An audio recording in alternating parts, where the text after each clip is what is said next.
நான் இனி நோய் வாராதிருக்க, இனிமேல் நமக்கு நோய் வராமல் இருக்க என்ன சில அக்கறைகளை, சின்ன சின்ன அக்கறைகளை நம் உணவில் எடுத்துக்கொள்ள வேண்டும் என்று சில மணித்துளிகள் பேசிவிட்டு செல்லலாம் என்று இருக்கிறேன். எதற்கு இதை பற்றி பேசணும்? உணவை பற்றி தானே கடந்த 20 வருஷமாகத்தான் தொடர்ந்து வந்து பலரும் உணவு குறித்த உரையாடல்களை நிகழ்த்தி கொண்டே இருக்கிறாங்க. நான் நிறைய பேசிக் கொண்டிருக்கிறேன், நிறைய நண்பர்கள், நிறைய பேராசிரியர்கள், இங்கு மட்டுமல்ல உலகெங்கும் பல அறிஞர்கள் உணவு குறித்து பல அவரவர்களுடைய பாண்டித்தியத்தை, அவர்களுடைய ஆய்வு அரங்கு நிறைய விஷயங்களை பகிர்ந்து கொண்டே இருக்கிறார்கள். எதற்கு உணவு குறித்து பேச வேண்டும்? 25 வருஷத்துக்கு முன்னாடி இலக்கியங்கள் மேடைகளில் பரிமாறப்பட்டுச்சு. 25, 30 வருஷம், 40 வருஷத்துக்கு முன்னாடி இலக்கியத்தினுடைய ஆளுமைகள், பல்வேறு வரலாற்று ஆளுமைகள், பல்வேறு சுதந்திரம் சார்ந்த ஆளுமைகள், சமூக சிக்கல்கள், இவற்றை தான் மேடைகள் கொடுத்து கொண்டே இருந்தது. ஆனால் கடந்த 20-25 ஆண்டுகளாக தொடர்ந்து உணவு குறித்து நம் உரையாடல்கள் நடந்து கொண்டே இருக்கு, பேசிக்கொண்டே இருக்கிறோம். அதுக்கு மிக முக்கியமான காரணங்கள் என்னன்னா, நாம் எல்லாம் யோசிக்க முடியாத அளவுக்கு நோய் கூட்டங்கள் பெருகி கொண்டே இருக்கிறது. சுதந்திரம் அடைந்த போது நமக்கு வெறும் ஒரு 35 கோடி மக்கள் இருந்தப்ப நம்முடைய சராசரி ஆயுட்காலம்ங்கிறது வெறும் 37 தான். நமக்கு தெரியும் அந்த காலகட்டத்தில் பாரதிக்கு என்ன வயது இருந்தது, விவேகானந்தருக்கு என்ன வயது இருந்தது, இதெல்லாம் நமக்கு தெரியும். நிறைய ஆளுமைகள், ராமானுஜம் கணித மேதை ராமானுஜம் எந்த வயதில் மரணித்தார், பாரதி எந்த வயதில் மரணித்தார், எல்லாம் தெரியும். அப்பெல்லாம் சராசரி ஆயுட்காலங்கிறது 37-38 வயசு தான். ஆனால் இன்றைக்கு சராசரி ஆயுட்காலம் தமிழ்நாட்டில் 75க்கு வந்தாச்சு. கிட்டத்தட்ட 37 75க்கு வந்திருக்கு. அப்படின்னா அதுக்கு மிக அடிப்படையான காரணம் நவீன அறிவியல், பொது சுகாதார மேம்பாடு, பல தொற்று நோய்களை முறியடிக்கக்கூடிய எதிர் நுண்ணுயிரிகளின் வரவு, பல தொற்று நோய்கள், உயிர்கொல்லி தொற்று நோய்களை தோற்கடிக்க வந்த வேக்சின்கள், இதெல்லாம் ஒரு முக்கியமான காரணம். இதெல்லாத்தை விட பிரசவ காலத்தில் நடந்த மரணங்கள் பெரிய அளவில் முறியடிக்கப்பட்டுச்சு. சிசு மரணங்கள், பிறந்து 4 மாதம் 6 மாதத்தில் நடந்த மரணங்கள் இப்போதெல்லாம் மிக குறைந்து போயிடுச்சு. நான் படித்த காலத்தில், நான் வந்து இப்போ 55 வயசு, என்னுடைய ஸ்கூல் டேஸில் எப்பொழுதுமே என் வயதை ஒட்டிய இங்கே இருக்கக்கூடிய நண்பர்களுக்கு தெரியும், உங்கள் எல்லாருடைய வகுப்பு தோழராக ஒரு போலியோ நோயாளி இருப்பார். கண்டிப்பாக நம்ம கிளாஸ்மேட்டில் யாரோ ஒருத்தர் ஒரு போலியோவால் அஃபெக்ட் பண்ணியிருப்பாங்க. ஆனால் இன்றைக்கி என் பையனுடைய வீட்டிலையோ, என்னுடைய அடுத்த தலைமுறை அங்கே இருக்க நிறைய சின்ன குழந்தைங்க இருக்காங்க, அவர்களிடம் யாரிடமும் போலியோ நோயாளிகள் கிடையாது. போலியோவை முழுமையாக முறியடித்துட்டோம், உலகத்தை விட்டே விரட்டியாச்சு. என்னுடைய பெரியப்பா சித்தப்பா தலைமுறையில் யாருக்கேனும் முகத்தில் நிறைய அம்மை தழும்புகளோடு முகத்தை நம்ம பார்ப்போம். இன்னைக்கு அவ்வளோ தூரம் நமக்கு அம்மை தழும்புகளோடு பார்க்கல. நிறைய சின்னம்மையினால் நடந்த மரணங்களை வந்து முறியடிச்சிட்டோம். இதெல்லாம் வந்து தொற்று நோய்களை, வைரஸ் நோய்களை, உயிர்கொல்லி தொற்று நோய்கள் வந்து முழுமையாக முறியடிச்சிட்டோம். ஆனால் இப்போ கோவிட் வரைக்கும், கோவிடில் அதோடு முடிந்து விட்டது உலகு அப்படின்னு நினைச்சவங்க நிறைய பேர். அதோடு நின்று போய்விடும், ஒரு பெரிய மக்கள் தொகையில் மிகப்பெரிய பேரிழப்பு வரும், நிறைய இழந்தோம், இல்லைன்னு சொல்லலை. ஆனாலும் அதை வென்று நடந்து வந்துட்டோம். ஜூனோட்டிக் வைரஸஸ்ல ஹென்ட்ரால ஆரம்பிச்சது. ஹென்ட்ராங்கிற வைரஸ் தான் விலங்குகளிலிருந்து மனிதனுக்கு வந்த முதல் வைரஸ். குதிரை லாயத்திலிருந்து வந்துச்சு ஆஸ்திரேலியாவில். ஹென்ட்ரால இருந்து சார்ஸ் வந்தப்ப, மார்ஸ் வந்தப்ப, ஒவ்வொரு வைரஸ், இந்த ஜூனோட்டிக் வைரஸும் பெரிய பேராபத்தாக வந்துவிடும் என்று அச்சப்பட்ட காலத்துல எல்லாம் நகர்ந்து கோவிடில் நின்று போய் இருந்தோம். 1.5 வருடம் இந்த உலகம் நின்று போய் இருந்துச்சு. அதில் கூட நகர்ந்து வந்துட்டோம். ஆனால் இன்றைக்கும் குறைவுபடாமல் நமக்கு சவால்கள் கொடுத்து கொண்டிருக்கிறது அப்படின்னு பார்த்தா, சக்கரை நோய், இரத்த கொதிப்பு, மாரடைப்பு, புதிதாக வரக்கூடிய புற்றுநோய்கள். நல்ல கவனமாக நம்ம யோசித்து கொண்டே இருக்கணும். இந்த சர்க்கரை நோயிலையோ இரத்த கொதிப்புலையோ ஒரு மாத்திரையை போட்டோம், ஒரு வாரத்தில் சரியா போச்சு, 3 மாசத்துல இனிமேல் எனக்கு வியாதி இல்லைன்னு போக முடியாது. கட்டுப்பாட்டில் மட்டும்தான் வைத்திருக்க முடியும். சர்க்கரையோ இரத்த கொதிப்பையோ கட்டுப்பாட்டில் தான் வைத்திருக்க முடியும். திரும்ப நீங்க மருந்தை விட்டுட்டீங்க அப்படின்னா, எந்த சூழலிலும் உங்கள் உணவு கட்டுப்பாடு மாறினாலோ இல்ல வாழ்வியலில் கடுமையான அழுத்தங்கள் வந்தாலோ மீண்டும் அந்த நோய் வந்துடும். ஒரு ஆரம்ப கட்ட சர்க்கரை நோயாளி ரிவர்சபிள் இஸ் பாசிபிள். இன்னைக்கும் சார் நிறைய கேள்வி கேட்பாங்க, சார் சுகர்ல இருந்து ரிவர்ஸே ஆக முடியாதா? பாசிபிள் உண்டு. ஆரம்ப கட்டத்தில் உங்களுடைய இப்பதான் தெரிய வருது, திடீரென பார்க்கும்போது சற்று மெலிவு வந்தது, சற்று உடல் சோர்வு வந்தது, அதிகம் சிறுநீர் கழிக்கிறேன், போய் செக் பண்ணி பார்த்தா 6.8 இருக்கு. ஒரு வருடத்துக்கு முன்னாடி பார்த்தப்ப கூட 5.9 தான் இருந்துச்சு HbA1c, இப்போ 6.8 வந்திருக்குன்னா ஆரம்பித்திருக்கிறது. கடந்த 3-6 மாதங்களில் உங்களுக்கு கூடியிருக்கலாம். அந்த சூழலில் நீங்கள் உணவு கட்டுப்பாடு வைத்து தேவைப்பட்டால் கொஞ்சம் ஃபங்க்ஷனல் பிவரேஜா அந்த ஆவார கஷாயம் கசப்பான உணவுகள் எடுத்தோம்னா ரிவர்ஸ் ஆகும். அப்படியே ரிவர்ஸ் ஆகி திரும்ப எனக்கு என்னைக்கும் வராதா அப்படின்னு கேட்டா வரலாம். மீண்டும் 2-3 வருஷத்துல நீங்க இனிப்பு சாப்பிடும் போதோ இல்ல உங்களுடைய வயோதிகம் வரும் பொழுதோ உங்களுடைய மெட்டபாலிக் உங்களுடைய இன்சுலின் ரெசிஸ்டன்ஸ் பழையபடி கூடும் போதோ இல்ல பாங்க்ரியாஸ்ல இருக்கிற ஐலட் செல்ஸ்ல ரிசர்வ்டு ஐலட் செல் குறைந்தாலோ மறுபடி சக்கரை வந்துடும். ரத்த கொதிப்பும் அப்படிதான். மாத்திரை எல்லாம் போட்டு தான் சார் இருக்க, நல்லா தான் இருக்கு, 110 வந்துருச்சு. இப்போ முன்னாடி எல்லாம் 140 160 வந்துச்சு, இப்போ எனக்கு 110 80 தான் இருக்கு. நல்லா ஆயிடுச்சு அப்படின்னு நினைச்சு நான் மாத்திரை எல்லாம் நிறுத்திட்டேன் அப்படின்னா பழையபடி ரத்த கொதிப்பு கூட ஆரம்பிச்சிடும். அப்ப என்ன அர்த்தம் அப்படின்னா இந்த நோய் வந்ததுக்கு அப்புறம் கட்டுப்பாட்டில் தான், மிகச்சரியான உணவு கட்டுப்பாட்டில் மட்டும்தான் நோயை கட்டுப்பாட்டில் வைத்திருக்க முடியும். அப்ப நமக்கான செய்தி என்ன அப்படின்னா இந்த நோய் வராமல் தடுப்பதற்கு, நம்ம அடுத்த தலைமுறைக்கு இந்த நோய் வராமல் தடுப்பதற்கான அத்தனை மெனக்கடலும் வேணும், அத்தனை முன்னெடுப்பு நமக்கு வேணும். இன்றைக்கு இந்த நான் கம்யூனிகபிள் டிசீஸ்லாம் இன்னைக்கு புதுசு இல்லை. நாங்கள் படித்த காலத்திலும் 30 வருஷம் 35 வருஷம் முன்னாடி இங்கே சித்த மருத்துவ கல்லூரியில் படிக்கும் போதும் இந்த நோய்களை பற்றிலாம் படிச்சிருக்கோம். சர்க்கரை நோயை பற்றி நான் படித்த காலத்தில் வேடிக்கையாக அதை சொல்வார்கள். அப்போல்லாம் சுகர் அப்போ தான் தெரிய ஆரம்பிச்சு, இவர்கள்லாம் டயபெட்டிக் இருக்குன்னு. அப்போ டயபெட்டிக்கை பற்றி கேட்டால் எல்லாம் சொல்லுவாங்க, சார் அதெல்லாம் வயிற்று பசியில் வேலை செஞ்சுட்டு இருக்கவனுக்கு வராது சார். முட்டில் பசி இருக்கும்போது முந்திரி பருப்பை வறுத்து சாப்பிட்ற மாதிரி அந்த பணக்காரனுக்கு மட்டும்தான் வரும், அதுக்கு பேர் ரிச் மேன் டிசீஸ் அப்படின்னு டயபெட்டிக்கே சொன்னார்கள் 30 வருஷம் முன்னாடி. இன்றைக்கு வலிந்து வலிந்து வேலை பார்க்க விளிம்பு நிலை மனிதர்களுக்கு கூட, வேர்த்து கொட்டி வேலை பார்க்கக்கூடிய ஒரு உழவு தொழிலாளி நண்பருக்கு கூட சர்க்கரை வருகிறது. புற்றுநோயில் பெண்களுக்கு, நிறைய பெண்கள் இருக்கீங்க, பெண்களுக்கு மார்பக புற்றுநோய் யாருக்கு வரும்னு ஒரு கேள்வி உண்டு. நான் படிக்கிற காலத்தில் ஒரு கேள்வி உண்டு, யாருக்கு who are susceptible for, who are vulnerable for breast cancer அப்படின்னு கேட்டால் அதுக்கு 2 ஆன்சர் தான், நன்ஸ் அண்ட் நான் லாக்டேட்டிங் மதர்ஸ்.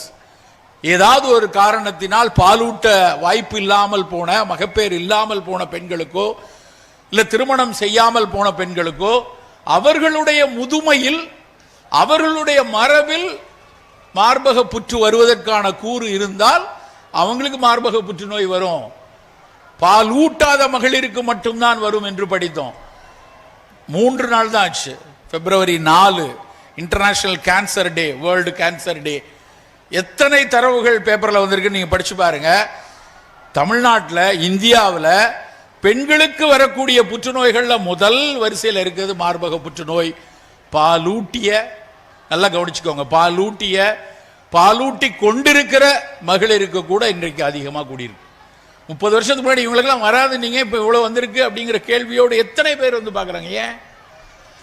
நாங்கள் படிக்கிற காலத்தில் மேல் ப்ராஸ்டேட் கேன்சர், ஆண்களுக்கு மட்டும்தான் ப்ராஸ்டேட் கேன்சர் வரும். ஆண்களுக்கு சிறுநீர் பைக்கு கீழே ஒரு கிளாண்ட் இருக்கு, ப்ராஸ்டேட் கிளாண்ட் அப்படின்னு. அந்த ப்ராஸ்டேட் கிளாண்ட் வந்து சிறுநீர் பைக்கு கீழே ஒரு வாதாங்குட்டை சைஸ்ல இருக்கும். உடல் உறவின் போது விந்துவை பீச்சி அடிப்பதற்காக பிதுக்கி வேலை செய்யக்கூடிய கிளாண்ட் தான் அந்த ப்ராஸ்டேட் கிளாண்ட். ஸ்பெர்ம் எஜாக்குலேட் அப்படிங்கிறாங்க இல்லையா, அந்த எஜாக்குலேஷனுக்கு பயன்படக்கூடிய கிளாண்ட் ப்ராஸ்டேட் கிளாண்ட். அந்த ப்ராஸ்டேட் கிளாண்ட்ல கேன்சர்ங்கிறது நான் படித்து கொண்டிருந்த அந்த 35 வருஷத்துக்கு முன்னாடி வெஸ்டர்ன் வேர்ல்டுல மட்டும்தான் உண்டு. இந்தியாவிலலாம் யாருக்கும் ப்ராஸ்டேட் கேன்சரை பத்தி ஒரு எவிடன்ஸும் கிடையாது அப்போ. ஆனால் இன்றைக்கு சமீபத்தில் அதிகரித்து வரக்கூடிய புற்றுநோய்கள் ஆண்களுக்கு வரக்கூடியதுல ப்ராஸ்டேட் கேன்சரும் கூடியிருக்கு. பெண்களுக்கு மார்பக புற்றுநோய் மட்டும் இல்லை, இன்றைக்கு சத்தம் இல்லாமல், நான் இன்றைக்கு ஒரு ஆராய்ச்சி விஷயமாக ஒரு விவாதம் நடந்து கொண்டிருக்கும் போது பல புற்றுநோய் சிகிச்சை மருத்துவர்கள்லாம் இருக்காங்க. அந்த கூட்டத்தில் நாங்களும் பிளானிங் கமிஷன்ல இருந்து டேட்டாவெல்லாம் அனலைஸ் பண்ணிட்டு இருப்போம். அப்படி பார்க்கும்போது ஒரு புற்றுநோய் மருத்துவர் சொல்றார், சத்தம் இல்லாமல் தமிழ்நாட்டில் மிகப்பெரிய அளவில் பெண்களுக்கு ஓவேரியன் கேன்சர் கூடுகிறது. சினைப்பையில் வரக்கூடிய புற்றுக்கட்டி, சினைப்பை நீர்க்கட்டியை பற்றி நம்ம படிப்போம், அது சாதாரணமாக வரக்கூடியது பாலிசிஸ்டிக் ஓவேரியன் டிசீஸ் என்று, அதை அப்புறம் பார்க்கலாம். அது வந்து சாதாரணமான நீர்க்கட்டி. ஆனால் 40 வயதில் ஒரு தனித்த ஒரு கட்டியாக ஓவேரியன் கேன்சர் வருது. அந்த பெண்ணுக்கு மிகப்பெரிய சிக்கல். அது ரொம்ப கிராங்கி கேன்சர் என்பார்கள். மொத்தமா அந்த ஓவரியை எடுத்து, கருப்பையை எடுத்து, வயித்தை பீரோ மாதிரி திறந்து உள்ள இருக்கிற எல்லா உறுப்புகள், பெரிட்டோனியத்தை எல்லாத்தையும் எடுத்துருவாங்க. ஆனாலும் கூட 5 ஆண்டுகள் 6 ஆண்டுகளில் ஒரு 30-40% பெண்களுக்கு அது படுவேகமாக பரவி உயிரை கொள்ளக்கூடிய ஒரு விஷயமா கூடியிருக்கு. ஓவேரியன் கேன்சர் கூடுது. ஆண்களுக்கு வரக்கூடிய புற்றுநோய்கள்ல ரொம்ப அதிகமா பேசப்பட்டது வந்து புகை பிடிப்பதால் வாயில் வரக்கூடிய புற்றுநோய். ஆனால் இன்னைக்கு கொஞ்சம் குறைஞ்சிருக்கு, இல்லைன்னு சொல்லலை, கொஞ்சம் குறைஞ்சிருக்கு, ஆனால் முழுசா குறையல. ஆனால் ஆண்களுக்கு வரக்கூடிய புற்றுநோய்களில் அதிகரித்திருக்கிற ஒரு புற்றுநோய் வந்து உணவு குழலினுடைய இறுதி பகுதியிலையும் இறப்பையின் மேல் பகுதியிலையும் வரக்கூடிய புற்றுநோய். Lower 1/3 of oesophagus and gastric கார்சினோமாம்பாங்க. எந்த ஒரு குறிகுணங்களும் காட்டாமல் திடீரென வருகிறது. எனக்கு தெரிந்த ஒரு நபர், அவருக்கு வந்து அவர் நல்ல உடல் பயிற்சி செய்யக்கூடியவர், மிகச்சரியான ஒரு ஒழுங்கு வாழ்க்கை வைத்துக் கொண்டிருப்பவர், உணவில் எந்த விதமான சீர்கேடும் கிடையாது என்று நான் அறிந்த வரையில் கிடையாது. அப்படி இருக்கிற ஒருத்தர் ஒரு நாள் ஃபோன் பண்றாரு, சார் முழுங்க முடியல சார், கொஞ்சம் முழுங்குறதுக்கு தடைபடுற மாதிரி இருக்கு அப்படின்னாரு. ஒரு தண்ணி, அவங்க மனைவி போனை வாங்கி இட்லி சாப்பிடும்போது தண்ணியை நடுவில் குடிக்கிறாருங்க அப்படின்னாரு. எனக்கு பக்குனுச்சு. உடனடியாக போய் நீங்கள் வந்து ஒரு குடல் மருத்துவரை பார்த்து ஒரு எண்டோஸ்கோபி போட்டு பார்த்துருங்க. ஏன் சித்தா டாக்டர்னு உங்கள்கிட்ட கூப்பிட்டு நீங்கள் உடனே டக்குன்னு இங்கிலீஷ் டாக்டர் மாதிரி போய் அதை போய் டெஸ்ட் பண்ணுறீங்களே அப்படின்னாங்க. டாக்டர் எந்த டாக்டராக வேணாலும் இருக்கலாம், நோய் ஒன்று தான். நோயை மிகச் சரியாக கணிப்பது தான் மருத்துவனின் முதல் கடமை. அதுக்கப்புறம் என்ன சிகிச்சைன்னு அப்புறம் முடிவு பண்ணலாம். நீங்கள் போய் உடனே இன்னைக்கு எண்டோஸ்கோப் பாருங்கன்னு. அவர் வந்து சற்று அரை மனதோடு தான், கொஞ்சம் ஏதாவது மருந்தெல்லாம் பார்த்து சரியாகலைன்னா போகலாமான்னார். இல்லை நீங்கள் பார்த்துருங்க, யோசிக்க வேண்டாம், இது என்ன ஒரு சின்ன மிட்டாய் முழுங்கிற மாதிரி அந்த ஸ்கோப்பு, அழகாக பார்த்தா தெரியும். மேலை நாடுகளில் நண்பர்களே நல்ல புரிந்து கொள்ளணும், மேலை நாடுகளில் 50 வயதை தாண்டி அத்தனை பேருக்கும் வாயில எண்டோஸ்கோப் போடுறாங்க. குடல் வழியாக ஆசனாய் வழியாக கோலனோஸ்கோப் போட்டால் தான் இன்சூரன்ஸ் கொடுப்பான். கண்டிப்பாக பார்த்தாகணும். ரெண்டையும் பார்க்க சொல்கிறார்கள். நாம் ஏன் பார்க்கக்கூடாது, நீங்கள் போய் பாருங்கன்னு சொல்லி அவரை வலியுறுத்தி போய் பார்க்க சொன்னேன். பார்த்தால் சரியா நான் எதிர்பார்த்தபடியே உணவு குழலினுடைய இறுதி பகுதியில் 6 சென்டிமீட்டரில் இருக்கு. அது வரைக்கும் ஒரு அடையாளம் கூட இல்லை. மொத்த குடும்பமும் பதைத்து போயிடுச்சு. நல்ல வேளையாக அது சரியா அந்த நேரத்தில் கவனிச்சிட்டோம் அப்படிங்கிறதுனால அதுக்கப்புறம் ஒரு 2-3 கீமோ கொடுத்து அது கொஞ்சம் சுருங்கினதுக்கு அப்புறம் மொத்த வயிற்று அந்த இறைப்பையவே கட் பண்ணி எடுத்தாச்சு. இன்றைக்கு அவர் கடந்த டிசம்பரில் அவர் மராத்தான் ஓடிட்டு வந்திருக்கார். அவ்வளவு மகிழ்ச்சியா இருக்கு. ஒரு முழுமையா அந்த நோய் சரியாயிடுச்சு. அதுக்கான உணவு பழக்கம் என்ன இருக்கணும், அதுக்கப்புறம் எப்படி எதிர்பார்த்தலை கொடுக்கணும், அந்த அறிவுரைகள் எல்லாம் நாங்கள் கொடுத்தோம். ஆனால் முதல் கட்டத்தில் அந்த அறுவை சிகிச்சையும் கீமோ சிகிச்சையும் மிக அவசியமா இருந்துச்சு. இந்த நோய்கள் கூடிக்கொண்டே இருக்கக்கூடிய ஒரு உலகத்தில் நாம் அத்தனை பேர் இருக்கிறோம். அதில் மிக முக்கியமாக நம் அடுத்த தலைமுறை தான் இதில் பெரிய சிக்கல்ல இருக்கு. அந்த அடுத்த தலைமுறை இன்னைக்கு நல்ல பிள்ளைங்கள்லாம் வந்து மிகச்சிறப்பாக படிக்கக்கூடிய சூழல் அமைந்திருக்கிறது. எல்லாரும் இன்னைக்கு படித்துக் கொண்டிருக்க பிள்ளைகள் எல்லாரும் வாழ்வில் மிக உயர்ந்த இடத்தில் போவதற்கான கல்வி சூழல் தமிழகத்தில் அமர்ந்திருக்கிறது. எனக்கு ரொம்ப பெருமையா இருக்கும். நான் இப்போ ஒரு 2.5 மாதத்துக்கு முன்னாடி நான் வந்து அமெரிக்காவில் ஒரு இடத்தில் உரையாற்ற போயிருக்கேன். நான் உரையாற்றிய இடத்துக்கு அருகாமையில் தான் ஆப்பிள் நிறுவனமே இருக்கு. அவ்வளவு பேரும் படித்த இளைஞர்கள். அந்த மீட்டிங் நடக்கும்போது ஒரு தமிழ் சங்கம் நடத்துகிறார்கள். பெரிய கூட்டம், நிறைய பேர் தமிழர்கள், கொஞ்சம் ஒரு 100 பேர் கிட்ட வட மாநிலத்தவரும் வந்திருக்காங்க. அந்த அரங்கு அமைப்பாளர் என்கிட்ட வந்து சொன்னார், சார் நீங்க முழுசா தமிழ்ல பேசாதீங்க, கொஞ்சம் ஆங்கிலத்தில் சில விஷயங்களை சொல்லணும்னாரு. நான் அவ்வப்போது பேசுகிறேன். நிறைய வட இந்தியர்கள் இருந்தாங்க. பேசி முடித்து கீழே இறங்கின உடனே எல்லாரும் வருவாங்க. வரும்போது வெளிநாட்டிலிருந்து பார்க்குறப்ப முதல்ல எல்லாரும் கேட்குற கேள்வி, சார் உங்களுக்கு எந்த ஊர்? சார் எனக்கு கூட திருநெல்வேலி, நீங்க திருநெல்வேலி பக்கம்னு கேள்விப்பட்டேன் அப்படின்னு சொல்லிட்டு யாராவது ஒருத்தர் வருவாங்க. அப்படி அத்தனை பேர் என்னன்னு எல்லார்ட்டையும் நீங்க எந்த ஊர், நீங்க எந்த ஊர்னு கேட்குறேன். வடநாட்டவர்கள் எல்லாம் சொல்றாங்க 3 ஊர் தான், பாம்பே, பூனே, பெங்களூர். இந்த 3 தவிர நான் எந்த ஊரையும் கேட்கல. யாரை கேட்டாலும் சார் பாம்பே, 1-2 பேர் டெல்லி சொன்னாங்க. பாம்பே, டெல்லி, பெங்களூர், புனே. ஆனா நம்ம ஊருக்காரர் அவ்வளவு பேர் இருக்காங்க. நீங்க எந்த ஊர்? நான் குருவிகுளங்க. நான் தென்காசி பக்கத்தில், உங்களுக்கு தெரியாது அந்த ஊர். நான் விருதுநகர். நான் வந்து திருநெல்வேலி பக்கத்தில் மூலக்கரப்பட்டி. நான் சிங்கமுனரி. என்ன சொல்கிறது தெரியுமா?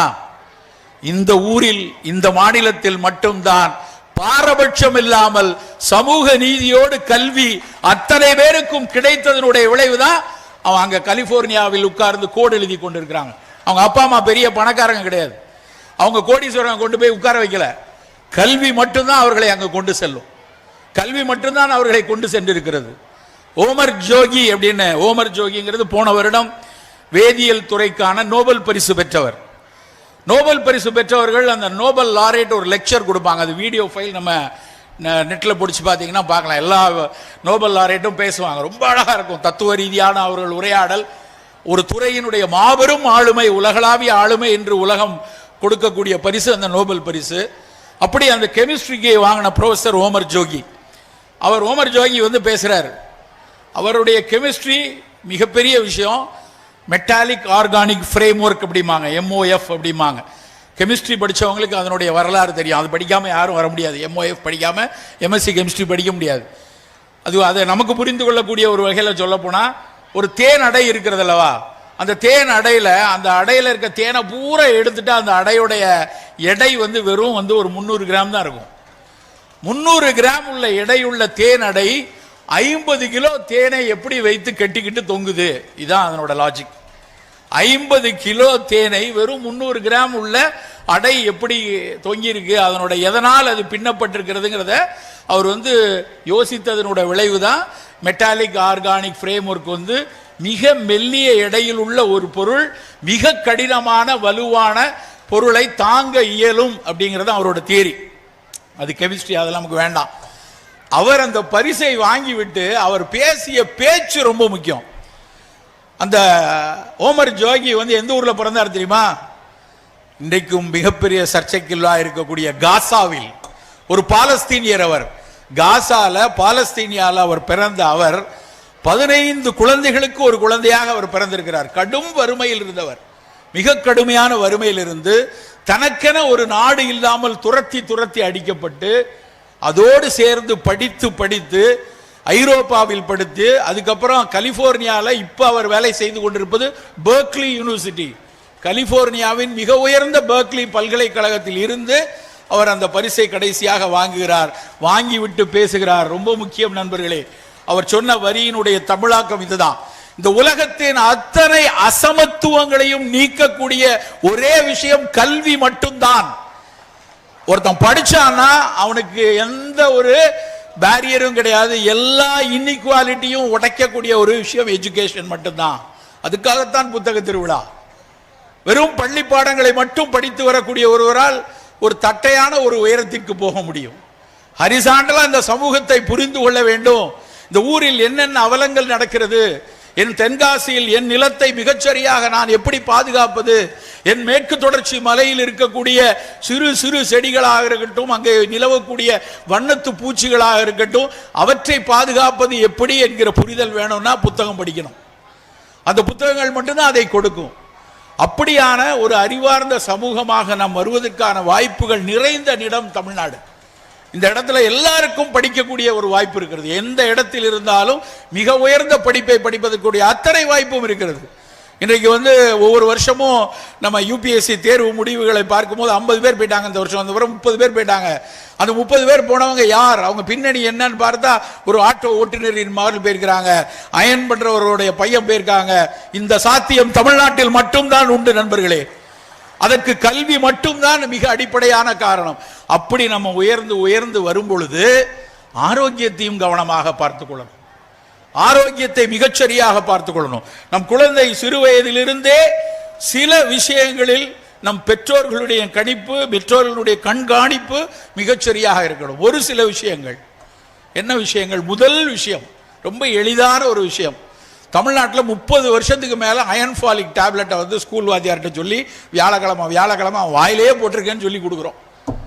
சாப்பிட மாட்டேங்கிறான், துப்பிடுறான், எடுக்க மாட்டேங்கிறான், இப்படிலாம் சொல்லினாலும் அதுக்கு ஒரு ஆசிரியரை நியமித்து பள்ளிக்கல்வித்துறை எப்படியாவது அந்த அயன்ஃபாலிக் கொடுத்துருங்க. ஆனாலும் இன்றைக்கும் இந்த தென்காசி மாவட்டம், திருநெல்வேலி மாவட்டம், எல்லா மாவட்டத்திலையும் இன்னைக்கும் பெண் குழந்தைகளில் 40% மேலே அயன் டெஃபிஷியன்சி, அனீமியா, இரத்த சோகை.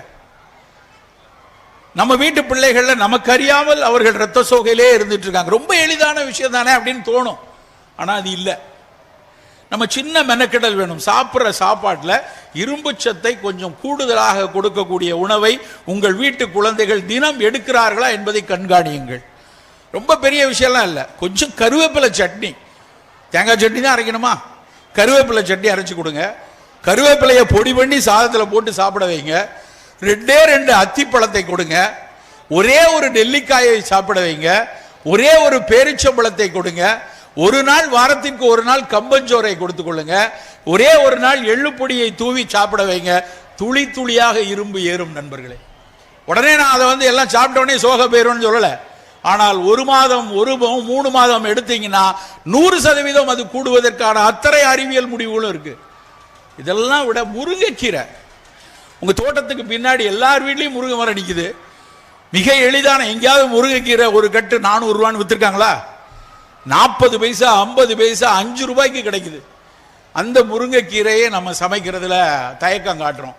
நான் சென்று வரக்கூடிய அத்தனை நாடுகளிலும் பார்க்கிறேன், எல்லா நாடுகளிலும் ட்ரேடர் அண்ட் ஜோன்ஸ் அப்படின்னு கடை இருக்கு, பெனட் அண்ட் ரெனட்னு ஒரு கடை இருக்கு, அதே மாதிரி வால்மார்ட்டினுடைய முன்னணியில் இருக்கக்கூடிய கடைகள் எல்லாத்துலேயும் விற்கக்கூடிய ஒரு மாத்திரைக்கு பேர் மொரிங்கா.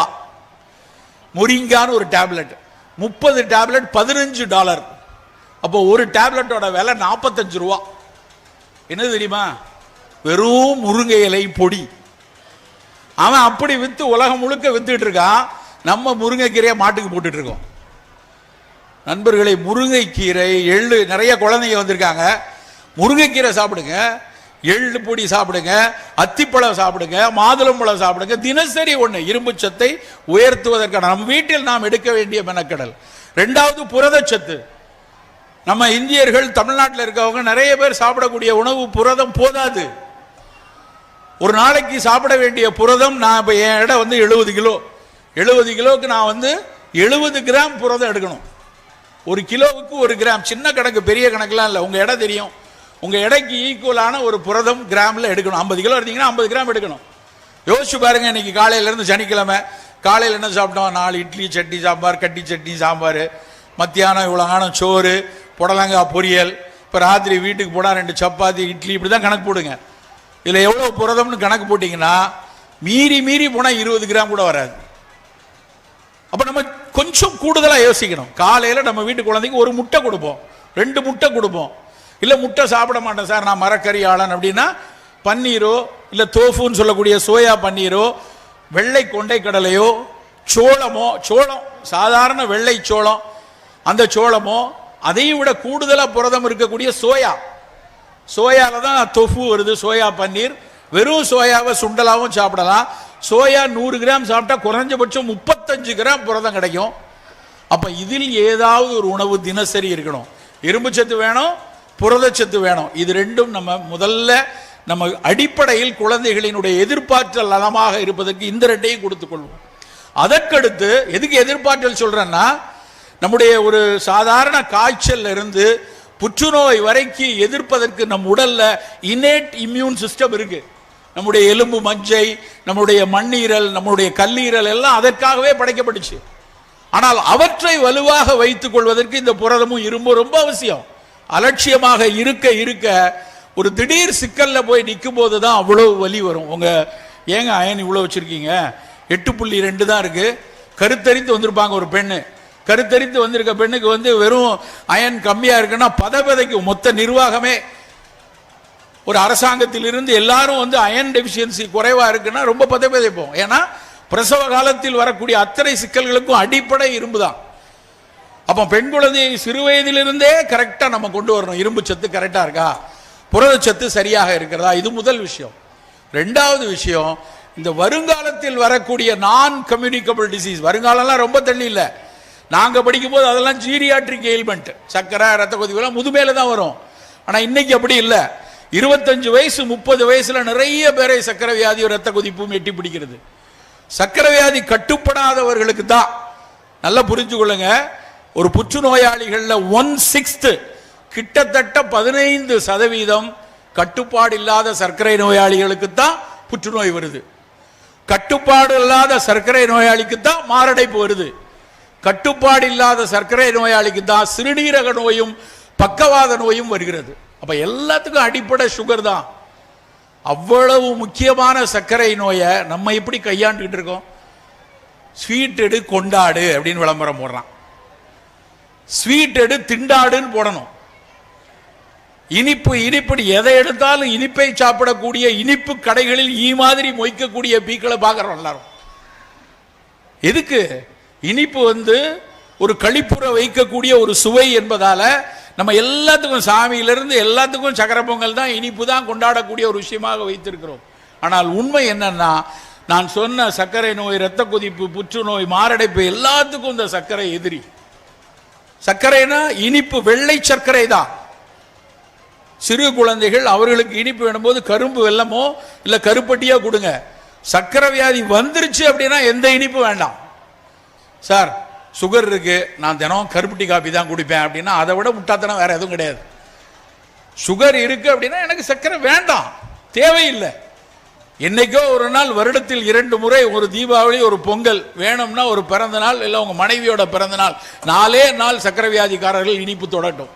இது எந்த நாளுக்கும் இனிப்பு வேண்டாம். அந்த இனிப்பு நேரடி சர்க்கரையாக இல்லாமல் பழங்களிலிருந்து வரட்டும். ஒரு கொய்யாப்பழத்தை எடுத்துக்கொள்ளலாம், ஒரு பப்பாளியை எடுத்துக்கொள்ளலாம், ஒரு மாதுளையை எடுத்துக்கொள்ளலாம். சர்க்கரை வியாதிக்காரர்கள் மா, பலா, வாழை இந்த 3 மட்டும் விட்டுருவோம். மா, பலா, வாழை சர்க்கரை வியாதியர்களுக்கு வேண்டாம். ஆனால் வீட்டில் இருக்க மற்ற எல்லாரும் அத்தனை பழங்களையும் எடுத்துக்கொள்ளணும். ஆசார கோவை என்று ஒரு தமிழ் நூல் இருக்கு. அந்த ஆசார கோவையில சொல்றது தலை தித்திப்பு, முதல்ல இனிப்பு தான் சாப்பிடணும். அதை மாத்தி புரிந்து கொண்ட நம் மடையர்கள் இலையில முதல்ல இனிப்பு வைக்க சொல்லியிருக்காங்கன்னு ஜாங்கிரியை வைக்கிறான். அது இனிப்பு இல்லை, இலையில முதல்ல பழத்தை வைக்கணும். முதல்ல பழம், அதுக்கப்புறம் உணவு, கடை கைப்பு, கடைசியாக கசப்பு சாப்பிடணுங்கிறாங்க. கசப்பும் துவர்ப்பும் கடையாக இருந்தாலும் அவை முழுமையாக உட்கிரகிக்கப்படக்கூடிய மிக மிக உயர்ந்த மருத்துவ குணக்கூடிய உணவுனா அது கசப்பும் துவர்ப்பும் தான். யோசிச்சு பாருங்க, இந்த போன ஒரு வாரத்தில் எத்தனை பேர் கசப்பு தினசரி சாப்பிட்டுருப்போம்? சாப்பிட்டுருக்க மாட்டோம். ஒரே ஒரு கேள்வி உங்க எல்லாருக்கும், ஒரே ஒரு கேள்வி, மனதார நியாயமாக நேர்மையாக பதில் சொல்லணும். ஒரே ஒரு கேள்விதான். உங்களுடைய குடும்பத்தில் உங்களுக்கோ, முதல் விஷயம் உங்களுக்கோ, இல்லை உங்களுடைய அப்பா அம்மாவுக்கோ, இல்லைன்னா உங்க தாத்தா பாட்டிக்கோ, இல்லைன்னா அக்கா தங்கச்சியிலையோ எத்தனை பேருக்கு சர்க்கரை வியாதி, இரத்த கொதிப்பு 2ல ஏதாவது ஒன்று இருக்கு? கை தூக்குங்களேன். இங்க எந்த புள்ளியோரும் எடுக்க வேண்டாம். அநேகமா 80% பேர், 80% பேருக்கு இந்த பிரச்சனை இருக்கு. என்ன சிக்கல் என்றால், உங்களுடைய குழந்தைகளுக்கோ, உங்களுக்கோ, உங்களுடைய சகோதரர்களுக்கோ இந்த சிக்கல் வருவதற்கான சாத்தியம் மிக மிக அதிகம். உங்களுக்கு இருக்கு அப்படின்னா, உங்க பையனுக்கு டயபெட்டிக் வர்றதுக்கு 50% சான்ஸ் இருக்கு. இப்ப நமக்கு டயபெட்டிக் இருக்கு, நம்ம எவ்வளவு சிரமப்படுறோம், உணவுகளுக்கு எத்தனை சிக்கல் இருக்கு, எவ்வளவு அயற்சி வருகிறது, சோர்வு வருகிறதுன்னு யோசிக்கும் போது நம்ம பையன் இந்த பிரச்சனைக்குள்ள சிக்கவே கூடாது, நம்ம பொண்ணுக்கு இந்த சிக்கல் வரவே கூடாது என்ற மெனக்கடல் நமக்கு இருக்கணும். நான் டாக்டருக்கு படிக்கணும்னு நினைச்சேன், எனக்கு கிடைக்கல, நீட்டில் எல்கேஜிலேயே சேர்த்து விட்டேன், அவன் 5ஆம் கிளாஸ்ல இருந்து ஜேஇ நீட்டுன்னு தலையில லவோதிபோன்னு அடிச்சு படிக்க வைக்கிறேன்னு நினைக்கிற நீங்க, எனக்கு சக்கரை வியாதி இருக்கு, எனக்கு பிசிஓடி இருக்கு, எங்க குடும்பத்தில் இந்த சிக்கல் இருக்கு, என் பிள்ளைக்கு வரக்கூடாது என்று அவனை ஜிம்முக்கு சேர்க்கிறதோ, இல்லை ஓட விடுறதோ, ஷட்டில் காக் விளையாடுறதோ, பெண்களை முழுமையாக அதற்கான பயிற்சிகள், உடற்பயிற்சிகள் எடுப்பதோ நாம ஏன் தயங்கணும்? நண்பர்களே, மிக மிக கவனமாக அடுத்த தலைமுறையை இந்த நோய் கூட்டத்தில் வராமல் பார்த்து கொள்ள வேண்டிய கட்டாயம் நமக்கு இருக்கு. அடையாறு புற்றுநோய் மருத்துவமனை உங்களுக்கு தெரியும், சென்னையில் இருக்கக்கூடிய மிகப்பெரிய புற்றுநோய் மருத்துவமனை. அதில் ஒரு கருத்தரங்குக்கு நான் போயிருக்கேன். 2012-13 நடந்துச்சு. அப்போ நான் போயிருந்தப்ப ஒரு பேராசிரியை பேசுகிறாங்க. நான் உங்களைப் போல முன்னால் வரிசையில் உட்கார்ந்துருந்து அவர்கள் பேச்சை, உரையை கேட்டுக்கொண்டிருக்கேன். பேசும்போது அந்த அம்மா ஒரு பெரிய ப்ரொஃபஸர், அவங்க ஒரு பவர் பாயிண்டில் ப்ரெசென்ட் பண்ணுறாங்க. அந்த பவர் பாயிண்டில் போட்டு அந்த ஸ்லைடு, ஃபர்ஸ்ட் ஸ்லைடை போட்டுட்டு அதுக்கப்புறம் அவர்கள் அதை விளக்கி சொல்கிறார்கள். அதுக்கப்புறம் என்னால் அதை உட்காரவே முடியல, அவ்வளவு மனச்சுமை வந்து விட்டது அந்த அம்மா பேசுனதுல.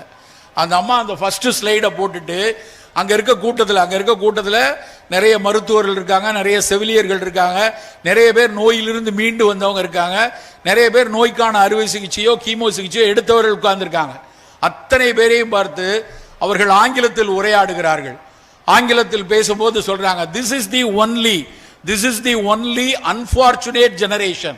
This is the only unfortunate generation, those who are going to see their own children death on their lifetime அப்படிங்கிறார்.